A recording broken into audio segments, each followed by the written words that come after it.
Hello, everyone. This is Irene with SaugaTalks. And you may have noticed already that SaugaTalks is about business and tech talks, where I invite very interesting people from all kinds of backgrounds. They are authors, they are thought leaders, they're entrepreneurs, they are interesting people to talk to because they're all doing fantastic things with their lives, and it's all connected to business and tech. So today, I'm absolutely happy to have my guest here, Dan Selman. Dan, welcome. Thank you, Irene. Pleasure to be here. Absolutely. So Dan is a CTO of a company called Clause, and that company was founded about 3 years ago, if I'm not misstating anything. And for these 3 years, the company was on smart contract journey. It has to do with digitalization. So we will talk a lot about digital transformation here. We will touch a few trends. We will talk about blockchain, how that trend is evolving. We're going to talk about digitizing your business, and we will touch on entrepreneurship part of Dan's journey.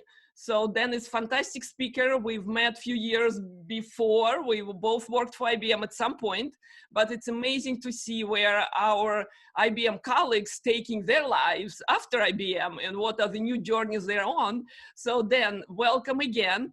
Please tell us about yourself, tell us what you do and why you are getting involved with digitizing businesses. Yeah, thanks, Irene. I mean, compliment back at you. And it's fascinating to see what you're doing as well. And it's a real pleasure to cross paths again. Yeah, so since I left IBM, I've been working for a legal tech startup called Clause. And we're a contract automation company, which essentially means, how do we get contracts out of Microsoft Word and PDF documents and tie them into your business? So historically, contracts have been words on a page, and they've been really only for human beings. And as we kind of progress in terms of automation, we've automated business processes, decision-making, analytics. We've applied a lot of cool AI stuff. But the contract is sort of the last mile in a way, right? The contract represents obligations between human parties, usually, or companies. And that has really resisted automation up to this point.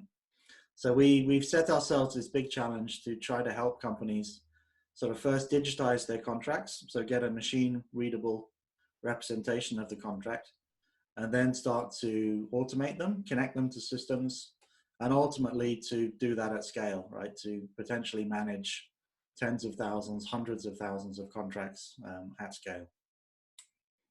Beautiful, beautiful. So I'm sure you did not start just about contracts, because as important as they are in every business company life, there are bigger trends out there, and we call them tech trends. So we all reading articles, we're following thought leaders. We kind of want to know what's next in terms of what are new technology drivers that will innovate many businesses, during pandemics, and now that we're looking at the world after. So can I probe you on your opinion on blockchain? Because in my mind, in a lot of information that we're consuming now, blockchain and contracts kind of go together. And yet, besides the tech trends, I'm sure there is some realities that company who are on this journey embarking. So can you please comment on blockchain? What do you see happening there? And how do you utilizing, and what's your plans for blockchain at Clause? Yeah, I mean, the blockchain it's fascinating. So before I left IBM, I was part of the IBM blockchain team, working on developer tools primarily for IBM blockchain platform, but within the Hyperledger open source community. And yeah, what I saw there was that there's an awful lot of effort going into essentially sharing data across a consortia or a group of interested companies, however you want to call that, using distributed ledger technology.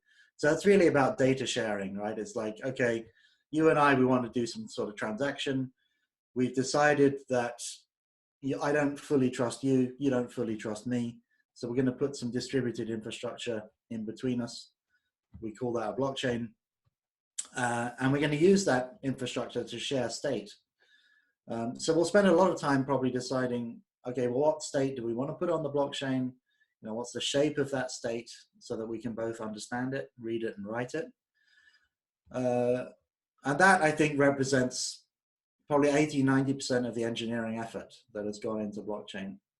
Now, the reality is that if you and I have a business relationship, it really starts with a contract, usually a paper contract, right? We decide, I want to sell you some goods and you need to deliver them to me by a certain date and you're going to pay a certain price. And if I deliver them late, then you owe me penalties. And traditionally, those are all written down as words. And somehow we need to make sure those words are legally enforceable in a court of law, because, you know, if you or I renege on our commitments, then you really don't have any other choice but to go to court and try to sue me to get your money back or your goods back. But we also want to make those terms and conditions, obligations, machine readable, because that would allow us then to run some of that logic on the blockchain. So really where Clause has been focused is, how do we take those words on the page and bind them to logic so that we can kind of have the best of both worlds. We can have a human readable natural language contract with some machine processing behind it. Kind of two sides of the same coin, if you like. So blockchain, when I started out on this journey 2–3 years ago, it was probably at the sort of close to the top of the hype curve. You know, it was going to cure cancer and everything in between. I think now we're in a much more kind of healthy place. Yeah. I would say we're descending. I don't know if we're at the bottom of the trough of disillusionment, but we can probably see it if we're not, or we've either in the rearview mirror or in front of us. But there's still a lot of blockchain work going on. I don't think it's getting anywhere near the hype that it did get, and it's certainly, you know, a lot of the speculators have moved on, which is very healthy. And realistic too, right? Because last thing you want is hype around the trend, and then it dies and nobody remembers. It's like first AI winter, right? And then we picked it up 20 years later or what? So I hear you. Exactly. What I see is there are fairly big projects that are underway that are being built. This is really complicated stuff because you're taking 4 or 5 companies usually that may often be competitors in some aspects in the market, and they're trying to cooperate, sort of co-opetition, and agree what data they want to share and what they want to share it, and agree on the intellectual property for sharing all that data. And in some cases build shared utilities, so actual, you know, joint ventures to manage this new infrastructure. So it's complicated, and I think realistically what we've seen is that that's kind of a game for the big boys. You know, it's the people playing in that space are really the Accentures, the IBMs of the world that, you know, frankly, they have 20–30 architects they can put onto a project like that, and, you know, potentially also a lot of developers to help build out the infrastructure. This is very interesting then, because last week I spoke with Nicholas Raab, okay? And he has a venture around augmented reality, okay? And conversation we had, I'm gonna send you the link, because he touched on the point that big players provide infrastructure. They provide the kind of game, right? And maturing the market, and they have the might that you mentioned, right? They have investment, they have teams to carry this agenda forward.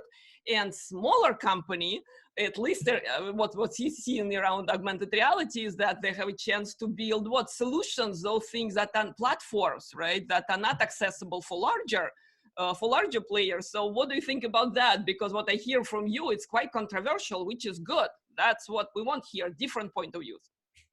Yeah, I mean, I know Nicola well. I have a huge amount of respect for him. Absolutely. I think he's right in that it's not the role of a company like Clause to build a blockchain or position itself as necessary infrastructure really at the platform level, to wire banks together. I mean, we don't have the resources or the credibility to play in that layer of the stack. But where we do have, a unique selling proposition is, getting much closer to the business users, understanding contracts, and doing this innovation work around how you digitize a contract, because that's new.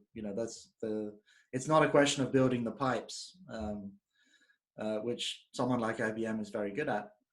It requires innovation and listening to the customer and being nimble and reacting very quickly. And that's obviously, much easier for a startup. Absolutely. No, this is fantastic. So you kind of touching on digitalization of business already, because we did talk about, right, big boys and their infrastructure offerings, and some of them open source, which is again enormously gratifying for the entire ecosystem. Again, our other colleague I interviewed, John Reynolds, he talked about GraphQL to me, okay, and how Facebook made it available. So some fantastic, of course, right, efforts out there from big players and small. So speaking of digitalization of business, today we're talking about pandemic. We're talking about the world after. We're talking about things that were not digitized for years, thinking that there's no urgency to invest there. Okay, how do you see the whole automation world changing, and how do you want to be part of it? What's in your plan? Yeah, I mean, first of all, I wish we didn't have to have a pandemic to drive a digital transformation agenda, right? That's a little harsh, yes, a little harsh driver, yeah. It should go without saying, right? But I mean, what we're seeing from a contract perspective point of view is there still are an awful lot of contracts that are, they're pieces of paper signed with one of these, right? Yep. And that's particularly true in, small and medium-sized banks in the US. Often if you are applying for a loan, you have to physically go to the bank, physically prove who you are, physically sign the document that's printed out in a printer that sits behind, the person that you're dealing with. And all of those business processes really can't function in this environment. So that is forcing, I think, everyone, large and small, to rethink, well, if we can't actually be physically close to the customer for things like KYC and signature, then we have to do things differently.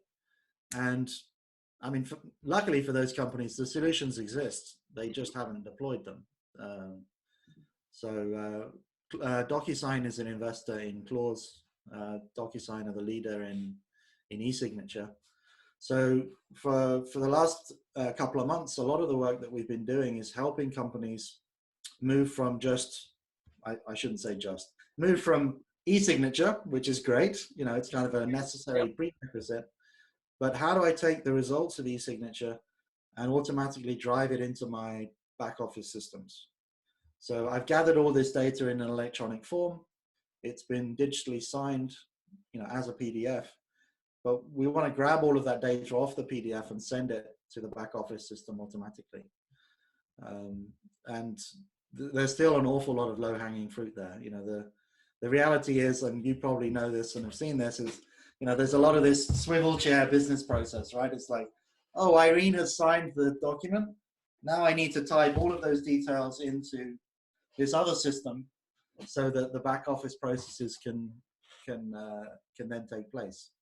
And that's costly, error prone, and it's not realistic in this environment where... What you mentioned before we even talk about a really widespread of blockchain systems, ecosystem platforms and players.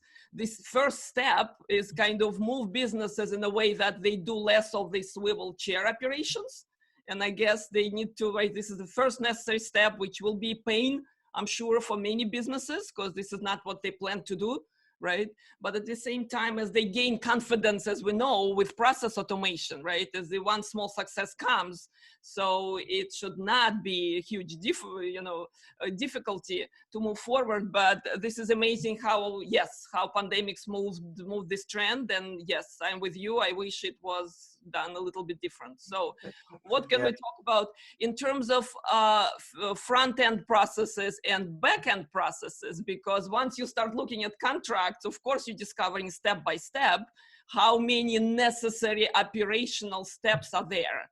And are you advising your clients? What's your kind of whole approach there on automation? Because I know you are about contracts, but there got to be something more you can do for your clients. Mm-hmm. Yeah, so contract management is really interesting. You know, you and I both know business process automation very, very well, and that's sort of the domain of the back office by and large.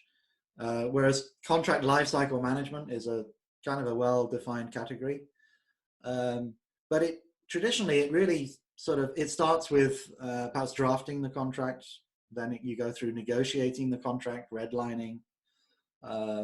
There's a lot of document workflow. You know, maybe before I can send out a contract, it has to be approved by you, you know, because you're my manager, or I'm using a specific type of clause in my contract, and you're in the legal department, you have to approve the use of that clause. But traditionally it almost ends at signature. It's like, oh yes, we signed the contract, we're done. And then what happens is the contract gets thrown over the wall to IT or the operations team, who then have to swivel chair and kind of, oh no, now we need to parameterize SAP because this was an enterprise license agreement, and we now need to set up, you know, all the rate tables in SAP or whatever it is. So what we allow you to do is to grab that data digitally that you've signed and move it automatically into the back office. And you can either do that through parameterization, you know, so you might have an existing pricing engine that you just need to configure based on values in the contract, or you can actually write logic itself that's sort of attached to the contract and runs when the contract is signed. Mm-hmm. Mm-hmm. So you are automating, right, while you're sort of preparing your contract, right, for digital world. You're sort of, right, already helping to clean up some of the dark corners of that process, right?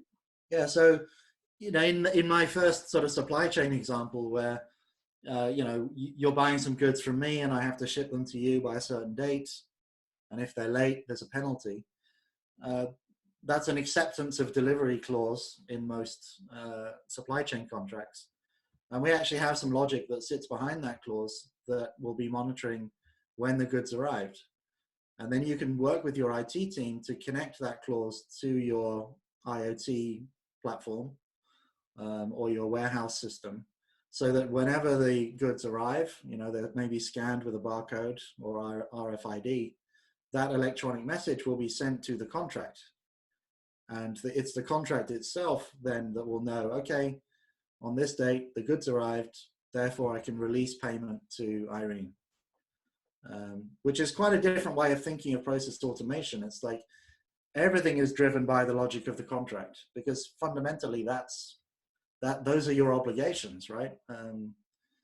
It's the tip of the pyramid in a sense.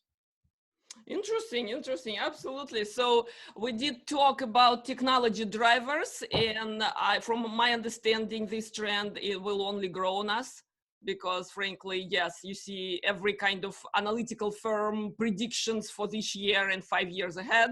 This is where the drivers will be. So it's not business drivers, they are tech drivers, sort of, right? That changing business now. Do you see those kind of changes taking place at your clients' organizations, where, again, right, tech driving business innovation? Yeah, definitely.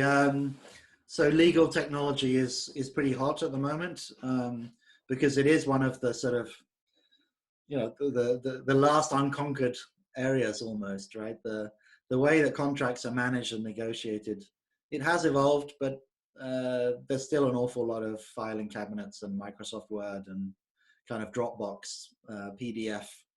I mean, based on my background, they're sort of where business process management was perhaps 25 years ago. So there are some people using it, but it's the minority. So there's a lot of white space to go after.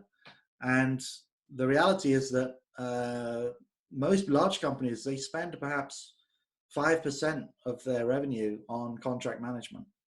So this is a very, very big number. If you're, I don't know, if you're Unilever or somebody like that, or Shell or Boeing or Airbus, you have tens of thousands of suppliers, and you're signing, hundreds of contracts with each supplier every year. And each of those contracts is subtly different. And you end up with this enormous management problem of even knowing what contracts you have, let alone what your obligations are under those contracts. So that everyone can feel that pain, because everyone has procurement departments potentially with hundreds of people working in them who who manage those contractual relationships.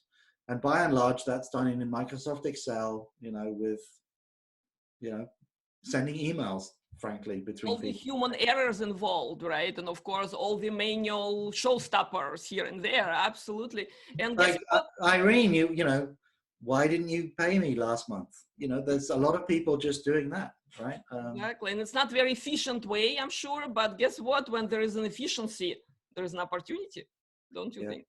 Yeah, for sure. Good. And there are new business models, right? It's not just kind of squeezing more, revenue out of the same thing.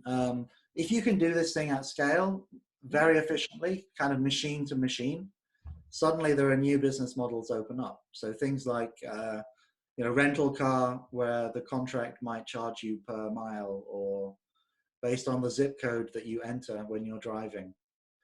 These kinds of contracts would be too onerous to manage without automation. So it opens up a lot of interesting ideas. Another project that we did was around solar production. So we did a project with a law firm that was offering parametric insurance. So you have a huge solar production facility. If the sun doesn't shine, you would like to take out an insurance policy, essentially. But the insurance policy is quite complicated, because if there's a named storm, so Storm Irene rolls in, you're not going to get covered, right? Because for whatever reason, they don't cover named storms. So and somebody we has had to one, by the way. We had Storm Irene about 10 years ago around here. It was pretty devastating. So no jokes here, but I hear you. Yep. Yes. Yeah. So somebody has to do quite a complicated calculation based on the amount of sunlight that the solar production facility received, which is fairly easy, but also where were the named storms? Did any named storms impact the production? And then there are various sort of cutoff points and ramps and stuff. So it's very difficult to do this by hand. And if you can automate it, it's fairly easy for a computer to do in real time. Absolutely. So you've done well then situating the business around where the need is, so I wish you absolutely best of success to the team out there. I'll definitely be in touch. I'm following you in all the social media I can get my hand on. So this is fantastic. Absolutely. Talk to me a little bit about the entrepreneurship part of it. Because one thing, as you mentioned, to be big part of big organization with lots of resources, with lots of conflicting agendas sometimes, right?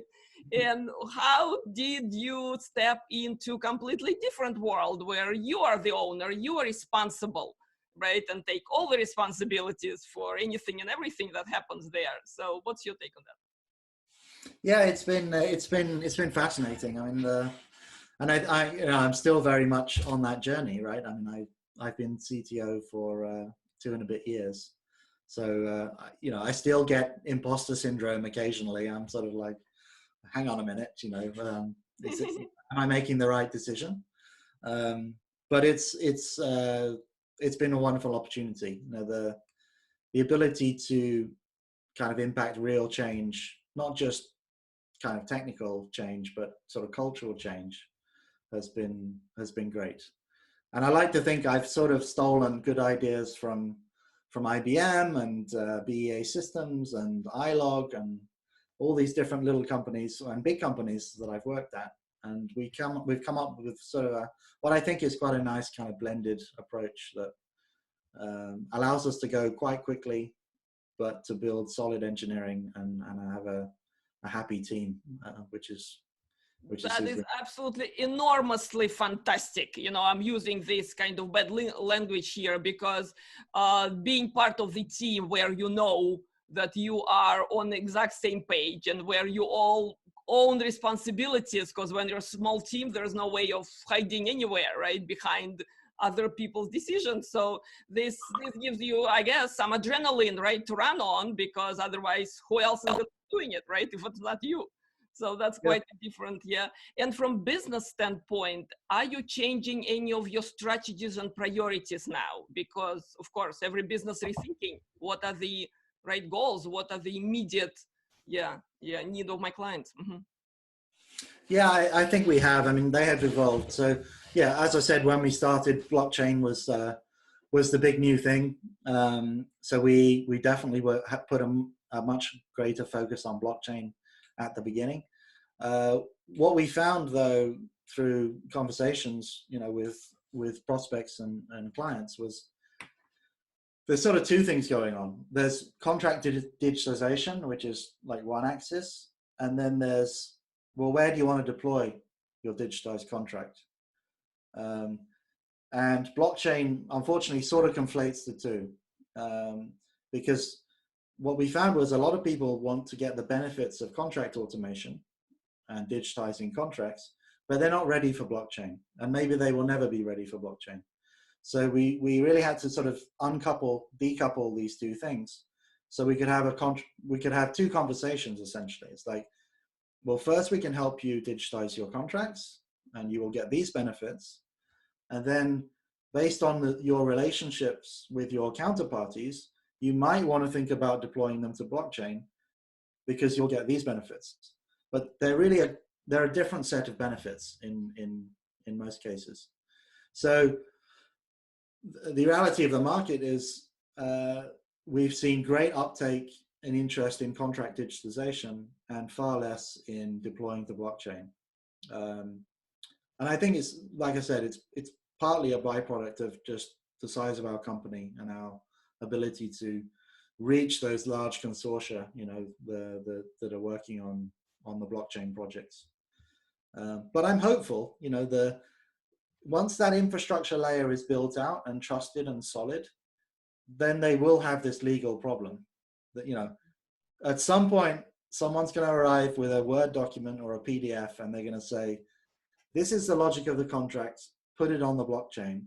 And at that point, I think they will, you know, they will re-engage with us, you know, more seriously. Absolutely. Dan, I would like to thank you so much for today, because it was enormously enriching for me. Frankly, all right, it put some, you know, dots to connect those dots between the dots.